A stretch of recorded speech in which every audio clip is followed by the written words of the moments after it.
আসসালামু আলাইকুম রহমতুল্লাহ। কেমন আছেন সকলেই? আশা করি সকলেই ভালো আছেন। দেশ ও প্রবাসে থাকা ব্যাংকের গ্রাহক যারা রয়েছেন সবার জন্যই এখনকার নিউজটি গুরুত্বপূর্ণ। বিশেষ করে পাঁচ ব্যাংক তথা সম্মিলিত ইসলামী ব্যাংকের সকল গ্রাহকদের জন্য এখনকার নিউজটি আরও বেশি গুরুত্বপূর্ণ।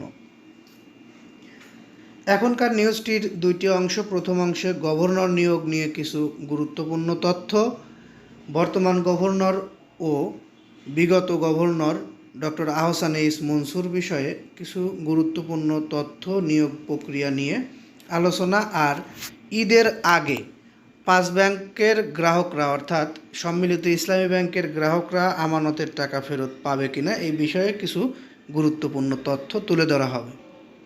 যারা নিউজটি দেখছেন তাদেরকে বলবো নিউজটিতে একটি লাইক দিয়ে দিবেন, কারণ আপনাদের একটি লাইকের ফলে আমরা পরবর্তীতে এরকম ধরনের নিউজ তৈরি করতে আগ্রহী হই। আর নিউজগুলো ভালো লাগলে লাইক, কমেন্ট, শেয়ারের সঙ্গে সঙ্গে পরবর্তীতে নিউজ পেতে চ্যানেলটি সাবস্ক্রাইব করে বেল বাটন অন করে রাখবেন। গভর্নর নিয়োগ হঠাৎ বাতিল করে সমালোচনার মুখে সরকার।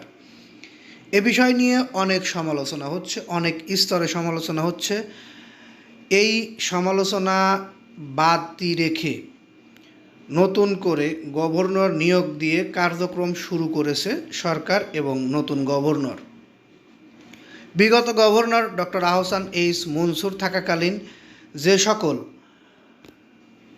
সংস্কার করার উদ্যোগ ছিল সেগুলো চলমান রেখেই নতুন সরকার বা নতুন গভর্নর এই সংস্কার কাজ চালু রাখবে বলেও আহ্বান বা তারা জানিয়েছে।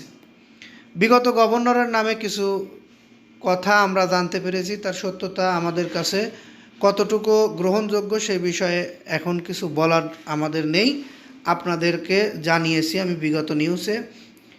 ডক্টর আহসান এইচ মনসুরের সিঙ্গাপুরের বাড়ি, ডক্টর আহসান এইচ মনসুরের রিসোর্ট, এই সকল বিষয়ে অনেক নিউজ এসেছে। সে বিষয়গুলো আপনারা জানেন। এই বিষয়গুলো আপনাদের ব্যাপার, আপনারা বুঝবেন, আপনারা জানাবেন কমেন্টে। আমাদের এখন যে বিষয়টি মেইনলি বলার ছিল সেটি হচ্ছে পাঁচ ব্যাংকের গ্রাহকদের আমানতের টাকা ফেরত এবং হেয়ার কাট বাতিল।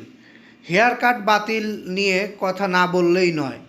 এই হেয়ার কাট যদি বাতিল না করে সরকার, তাহলে হয়তো বড় ধরনের একটি আন্দোলনের মুখে পড়তে হবে বাংলাদেশ ব্যাংককে। কারণ এই পাঁচ ব্যাংকের লক্ষ লক্ষ আমানতকারী গ্রাহকরা রাস্তায় নামতে একটু দ্বিধাবোধ করবে না, সে বিষয়ে আমরা অলরেডি একটি ধারণা পেয়েছি বিগত দিনে। এবং 12 মার্চে এই বিষয়ে চূড়ান্ত কোনো সিদ্ধান্ত না আসলে বাংলাদেশ ব্যাংক ঘেরাও কর্মসূচি পালন করবে তারা। তারপরে ঈদের পরে গিয়ে যদি এই বিষয়টি সরাসরি কোনো পদক্ষেপ না পায় বা এই বিষয় বাতিল না করে হেয়ার কাট, তাহলে অনেক বড় ধরনের গ্যাঞ্জাম সৃষ্টি হতে পারে বলে আশঙ্কা করা যাচ্ছে।